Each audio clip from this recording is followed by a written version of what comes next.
Bonjour à tous et bienvenue dans cette nouvelle vidéo. On va vous parler de notre expérience en tant que parents. Ça fait 20 mois qu'on est devenus parents avec Jordan et donc on a fait un petit peu le récap de tout ce qui s'est passé depuis le test de grossesse positif et puis depuis tous ces mois, depuis 20 mois on est parents.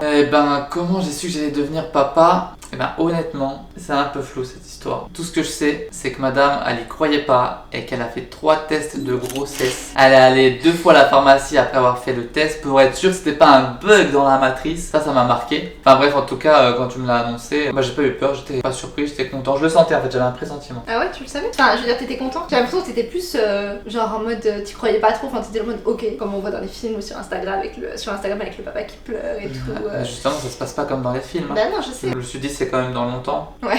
C'est quand même dans longtemps et il faut pas s'enflammer, on sait jamais. Ouais, c'est clair. Moi, à contrario, je l'ai pas senti de suite. En fait, je sentais qu'il y avait un truc qui était bizarre. J'avais une collègue qui était venue me chercher pour manger. Elle m'a dit: tu veux manger quoi? Genre, je sais pas, j'ai envie de rien. Elle me dit: oula, t'es bizarre, ou t'es enceinte, ou tu vas avoir tes règles. Et j'ai rigolé, ça m'est resté dans la tête. Et le soir, en débauchant. T'es bête. Tu as dit ça à ta collègue? Ouais, je lui ai dit: ouais, t'es bête, ouais. Je lui ai dit n'importe quoi. Et le soir, en débauchant, je suis allée m'acheter un test de grossesse, j'ai fait le test et c'était positif. Et j'étais choquée et j'y croyais pas. Donc, oui, effectivement, j'ai fait 2 tests, 3 tests. 2 prises de sang. Ouais. Et je me suis dit: non, mais c'est pas possible. Et le pharmacien, à un moment donné, m'a dit: non, mais madame, même si la barre elle apparaît un tout petit peu, c'est que c'est sûr que vous êtes enceinte. J'avais trop envie d'y croire et à la fois toutes ces personnes autour de nous, parce qu'on l'a annoncé quand même très vite à notre famille, moi j'étais à la fois super contente et à la fois j'avais besoin aussi de me dire, j'ai pas envie qu'on vienne me voir en mode alors le bébé c'est pour quand? J'avais envie de leur dire, au cas où je fasse une fausse couche, et ben les gens ils auraient évité de me dire alors le bébé c'est pour quand? Je sais pas si tu vois ce que je veux dire. Ah ouais, c'est le stress de la fausse couche quoi. Ouais, c'est le stress de la fausse couche, mais du coup j'ai eu besoin de le verbaliser. Mais ce qui m'a marqué par contre, c'est tout l'entourage qui nous dit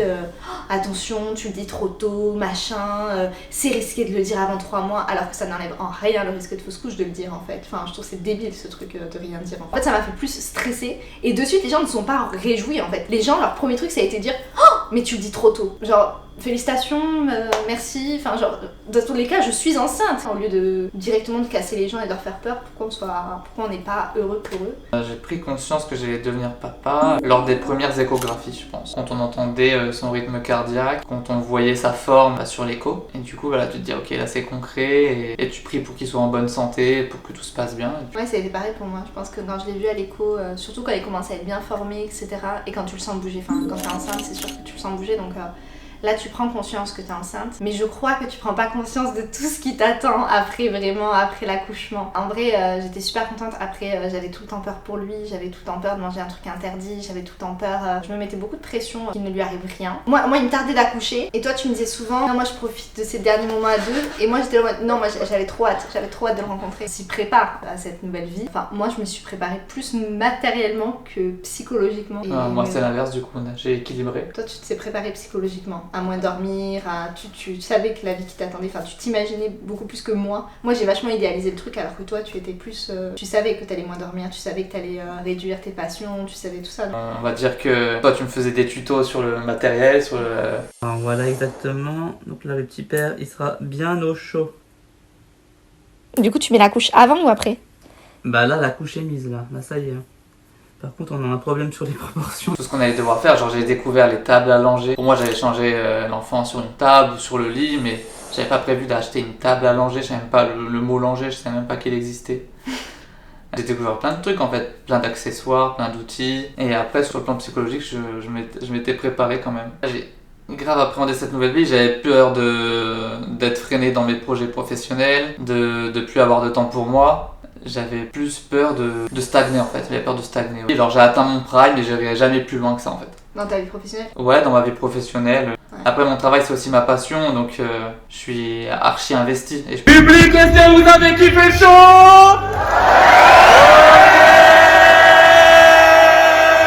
Je pensais que, et pour moi ça y est, je pourrais jamais faire mieux que ce que j'ai fait avant, mais ça c'était une idée, c'est une fausse idée, c'est pas vrai en fait. C'était sur le moment avant de devenir papa, tu te disais que c'était la fin de ta carrière. Voilà, pas la fin de ma carrière, mais que je ferai jamais mieux. Ça y est, c'est mon prime. Mon prime c'était avant et je pourrais pas faire mieux avec le temps que j'aurai. Mais ça a changé, cette vision, elle a changé pour toi? Ouais, elle a changé. Surtout que là, c'est parce qu'il est jeune et tout, alors que quand il ira à l'école, j'aurai plus de temps. Enfin, c'est les débuts quoi. Non, pour moi, j'appréhendais pas du tout. Pour le coup, j'ai fait l'excès inverse et j'ai beaucoup idéalisé en fait cette nouvelle vie. Mais beaucoup pensaient que ça allait être facile, Clairement, je pensais qu'avoir un enfant c'était facile. Et pourtant, je voyais des gens autour de moi qui me disaient que c'était difficile, etc. Et que c'était pas tous les jours facile. Mais je sais pas, moi je suis une pro de l'organisation, donc je me suis dit, il suffit d'être organisée, et puis ça va rouler. Mais en fait, non, effectivement, il y a un manque de sommeil, il y a un manque de temps pour soi aussi, de se retrouver seule, des fois ça fait du bien. Tout ça, j'avais pas du tout pensé à ça en fait. Carrément. Ouais. Facile. Alors, ça allait être facile. Non, ouais, franchement, je pensais vraiment. Mais tu vois, en tant que maman, on est toutes les petites filles sont baignées depuis toujours dans les livres où c'est la petite fille qui devient la petite maman, parfaite, machin. Enfin, il y a toujours ce côté hyper idéal où la mère sourit tout le temps. Donc tu te dis, bah c'est facile en fait d'être mère. Tu vois, il y a ce truc aussi qu'on voit dans les séries, à la télé, dans les dessins animés où être maman c'est génial, c'est magnifique, c'est que du bonheur et tout. Mais il y a aussi beaucoup de fatigue, beaucoup de doutes, beaucoup de culpabilité, de laisser son enfant, de repartir au travail. Enfin, il y a plein de trucs en fait qui rentrent en jeu. Et moi, j'avais pas pensé à tout ça. Ok, donc douche froide. Pas douche froide. Grosse claque. Mais grosse claque. Grosse claque. Après, je regrette rien et c'est trop bien. Mais je pense qu'on n'est pas assez préparé à ce qui nous attend. C'est juste ça. On n'est pas assez préparé. Il faut être préparé à devenir mère. Il faut être préparé psychologiquement. C'est un gros chamboulement. Et il faut en prendre conscience. Lors de l'accouchement, donc t'as vu Roméo, qu'est-ce que t'as ressenti? Déjà, je voulais absolument savoir s'il allait bien, s'il était en bonne santé, parce que c'est quand même impressionnant de le voir sortir, pleurer, de le voir tout petit en fait, tout petit, tout fin. C'est tout petit, tout fragile en fait. Du coup, j'étais archi heureux qu'ils disent que tout va bien. Après, on a été dans une autre salle. En gros, il prenait ses mesures, son poids, il regardait s'il était en bonne santé, s'il n'y avait pas de malformation. Et dès qu'elle avait fini toutes ses mesures, elle m'a dit bah allez-y, prenez-le. Et là, j'étais en stress, genre il pèse... Je sais pas combien il pèse, c'est tout léger, mais j'avais trop peur de le casser, d'être trop brutal. Du coup, j'étais tout crispé comme ça. En plus, ils m'ont même pas aidé à revenir dans la chambre. J'ouvrais les portes avec l'épaule comme ça et tout. Oh là là. Et après, il fallait l'habiller. J'avais l'impression d'être pas doué, alors qu'elle m'a dit que je me débrouillais plutôt bien. Après, c'était incroyable. Après, on faisait que de le regarder toute la nuit, toutes les nuits à la maternité. On n'en revenait pas en fait. Ouais. Encore une fois, quand on voit dans les films les mamans qui pleurent quand leur bébé naît et tout. Et en fait, moi, déjà, j'ai eu un accouchement assez compliqué et j'étais heureuse, bien sûr, qu'il soit là, que ça aille, etc. C'est le premier truc que j'ai demandé à Jordan, est-ce qu'il va bien? Après, quand on parle de coup de foudre avec son bébé, c'est pas quelque chose d'immédiat et donc, mais c'est vrai que quelques heures après, en fait, quand j'ai réalisé, mais il a fallu quelques heures pour réaliser qu'il était là et ouais, comme disait Jordan, je suis restée une nuit entière, il dormait, et j'arrivais pas à dormir avec l'adrénaline, le fait d'être contente et tout. J'ai passé ma nuit à le regarder pour réaliser qu'il était là en fait. Et qu'il respirait. Et qu'il respirait, ouais. Les premières nuits à l'hôpital, c'était vraiment en mission infiltration, parce que c'était l'époque Covid, pas vacciné. Mais par contre, il a pu rester dormir. Ouais, alors que normalement, c'est pas autorisé. Ouais. Du coup, ça faisait vraiment mission infiltration, donc c'était trop bien.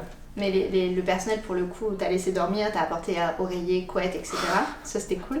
Non, mais c'était important, je trouve, de l'avoir avec moi parce que, enfin, vraiment, c'est déroutant, c'est fatigant. Enfin, voilà, on dort pas. Mais pour moi, c'est normal. Je vois pas pourquoi le daron, il pourrait pas rester. Ouais.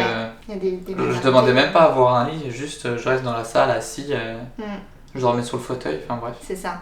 Mais du coup, ça a été vraiment d'un grand réconfort que tu sois là jour et nuit en fait, que tu puisses m'aider, me relayer jour et nuit. Ouais.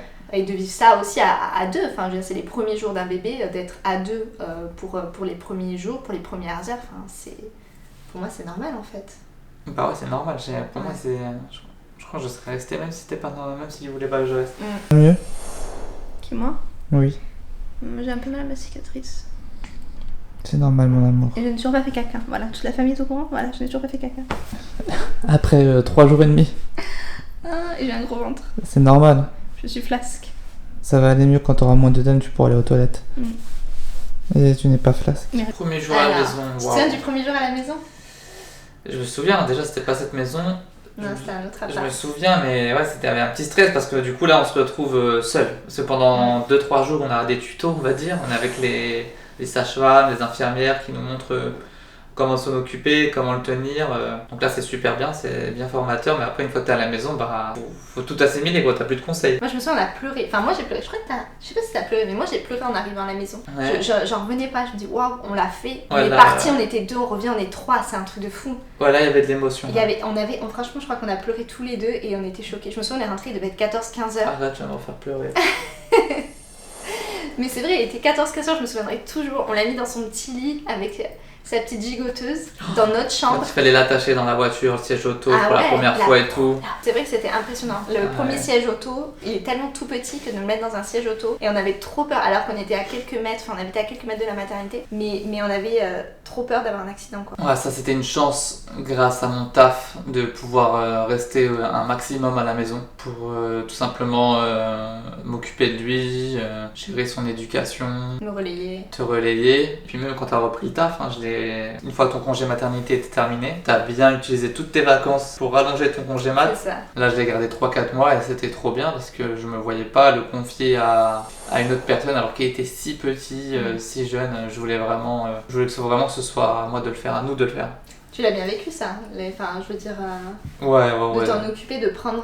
Tu sais, dans la société, c'est souvent la mère qui doit prendre son congé mat pour s'occuper de son enfant, etc. Là, pour le coup, c'est toi qui as réduit ta carrière pour t'occuper de Roméo. Tu l'as bien vécu ça, en fait. Ouais, c'était trop bien parce que c'était... On a inversé les bien. rôles. Ouais. On a cassé les clichés, ouais. Coucou maman! On te souhaite bon courage pour ton entretien cet après-midi. Nous ici tout va bien, pas vrai? Oui, c'est bien. Il dit que t'es la plus belle et que tu vas gérer. Oui, je traduis. Excuse-moi, je traduis. Et moi, pour le coup, à mon taf, ça a été vraiment pourquoi tu prends pas un congé mat, je comprends pas cette situation, est-ce qu'elle va durer, est-ce que c'est stable, alors que si c'est moi qui avais pris un congé mat, on se poserait pas la question de savoir si cette situation va durer et si c'est stable en fait. C'est fou comme la société est conditionnée en fait à ce que ça soit la mère qui s'occupe du bébé et que le père doit retourner travailler. Pour le coup, nous on a fait l'inverse. On va bientôt aller au dodo. Là, on fait un petit rot. On essaye de faire un petit rot et on va au dodo. Juste les garder 4 mois, j'ai l'impression que j'aurais pu recevoir des médailles de Légion d'honneur. Par rapport à ton entourage. Ouais, Ah ouais. Je sais pas comment tu fais, hein, mais... Ouais, c'est vrai que t'as eu Respect, des... hein. T'as eu des... Ouais, c'est vrai que t'as eu pas des remarques, mais des petits commentaires. Genre, de- bravo, hein, bravo, bravo. c'est pas facile ce que Bravo tu ce fais. que vous faites, moi j'aurais pas pu le faire. C'est très fort, c'est vraiment Non, fort. mais alors que moi, on me disait rentre vite du travail, hein, parce que pour Jordan, c'est pas facile. J'étais bien content quand tu es rentré quand même. Bien sûr, comme moi, si j'avais été à la maison, tu aurais été content que... Enfin, j'aurais été contente que tu rentres aussi pour prendre le relais, ce qui est normal. Mais c'est pas plus facile pour une mère que pour un père, en fait. Moi j'étais plus dans l'exécutif, hein, on va dire que la charge mentale c'est toi qui l'avais. Moi je m'occupais bien de lui, mais je pensais pas à tout ce qu'il faut acheter, tout ce qu'il faut préparer en amont. C'est venu avec le temps en fait. Ouais. Les premiers jours, toi tu m'avais préparé la salle de bain, les serviettes, le coton ici, tout, enfin C'est bref, ça. tout ce qu'il fallait. Après avec le temps j'ai pris mes marques, mais à l'inverse, pour le coup, avant d'accoucher, j'étais sûre que de mes gestes, etc., avec Roméo pour lui changer la couche, etc., pour lui mettre du sérum fille, etc., j'étais sûre de moi avant d'accoucher. Et à partir du moment où j'ai accouché, j'avais peur, comme tu disais tout à l'heure, parce qu'il était petit, donc de le manipuler, de lui changer la couche, etc., c'était quelque chose qui me faisait peur. Et toi, pour le coup, t'étais vachement plus confiant par rapport à ça. T'étais plus sûr dans tes gestes. Et du coup, au final, enfin voilà, en fait, on a fait une bonne équipe, quoi. Parce que moi, j'avais tout organisé, mais pour le coup, toi, t'étais plus à prendre des initiatives avec Roméo, en fait, que moi, où j'avais peur de lui faire mal, j'avais peur d'être maladroite, en fait. ça passe grave vite. Moi, ce qui me surprend, c'est son évolution tous les jours. C'est tous les jours un nouveau truc, tous les jours une nouvelle façon de se déplacer, de parler, une nouvelle imitation. Ouais, tous c'est les clair. jours une évolution, tous les jours même un micro détail, mais tu vois l'évolution tous les jours. Bah, pour l'instant, ouais, c'est que du bonheur. Hein. C'est dur d'être parent, mais ça veut pas dire que ça va être chiant. Comme tu as dit, c'est du bonheur, c'est dur, Ouais. mais c'est du bonheur. La vie, c'est comme un combat en fait. La vie, elle est pas si facile, la vie, elle est dure. Et justement, c'est parce qu'elle est dure et qu'on surmonte les obstacles qu'on kiffe la vie. Oui, c'est vrai. Enfin, après, ça dépend des épreuves que t'endures dans la vie, mais bon, nous, dans notre cas, en tout cas, bon, c'est dur d'être parent, mais c'est notre enfant, c'est toi Ouais. plus moi, C'est nous deux, quoi. C'est nous deux Et c'est et- une personne à part entière aussi, Roméo. on veut qu'il réussisse, on veut Ouais. qu'il soit épanoui, donc même si c'est dur, on va se donner à 1000% pour L'amour son développement. dépasse la fatigue. Il y a des jours faciles, il y a des jours c'est trop facile, c'est cool, mais il y a beaucoup plus, en général, c'est dur. Oui. C'est dur, mais comme tu as dit, c'est le jeu en vaut la chandelle. C'est ça, exactement. Après, si on peut vous donner des conseils, c'est de vous entourer au maximum de personnes bienveillantes qui soient présentes pour vous aider. Si vous vous sentez capable de passer le relais aussi, c'est-à-dire de confier votre enfant à quelqu'un de votre entourage en qui vous avez confiance pour prendre du temps à deux ou tout seul aussi, c'est important de se retrouver seul aussi et de faire des choses qu'on aime et de se retrouver en tant que personne, de plus forcément être papa ou maman, mais d'être juste vous qui vous êtes en tant que personne à part entière. Et je trouve que ça c'est important aussi. T'as des conseils toi? Bien sûr, le conseil numéro 1, avant ce que tu viens de dire, Ouais. c'est de dormir, les amis. Il faut dormir parce que justement, même si votre enfant il dort bien, déjà s'il dort pas bien, vous allez devoir dormir avec lui, faire des siestes, vous reposer parce que vous allez être fatigué. Et s'il dort très bien, si vous avez besoin de temps pour vous, vous allez peut-être manger sur des heures de sommeil. Il faut bien s'organiser pour bien dormir parce que si vous êtes fatigué, vous allez perdre en lucidité, en patience, et ça c'est dur. C'est vrai, Ça c'est dur, donc dormez. Faites pas comme moi. Ouais, Dormez un il maximum. a bonne mine celui-là. Regardez. Du coup, j'espère que vous avez kiffé cette vidéo, que vous avez apprécié notre ressenti. On a hâte de lire vos commentaires. Si vous avez des choses intéressantes à dire, à nous conseiller, qu'est-ce que vous avez trouvé de facile, de difficile. Est-ce que ce qui nous attend c'est pire? Parce que souvent les gens nous disent ouais mais vous allez voir c'est de pire en pire, il y a 2 ans, mais après il y a l'adolescence, après il y a ça, après il y a ça. Donc voilà, hâte d'entendre vos retours. Et toi Janine, n'aie pas peur aussi de laisser ton commentaire. Toi qui adore juger cette nouvelle génération que l'on représente. Voilà, nous on va pas se vexer. Donc si tu trouves que notre philosophie, notre éducation c'est du n'importe quoi et qu'on était bien mieux en 1960, eh ben on écoutera ton commentaire, on va s'en inspirer, essayer de prendre le positif de ce commentaire qui peut être aigri, mais allez, on accepte Janine, t'inquiète. Merci beaucoup et à très vite. À bientôt. Ciao ciao. Woum woum, la chaîne de la parentalité. Je me fatigue. Woum woum woum woum. Est-ce que t'as remarqué que Cuba il avait acheté des nouvelles chaussettes? Même pas, regarde. Ah. Ok, la feinte.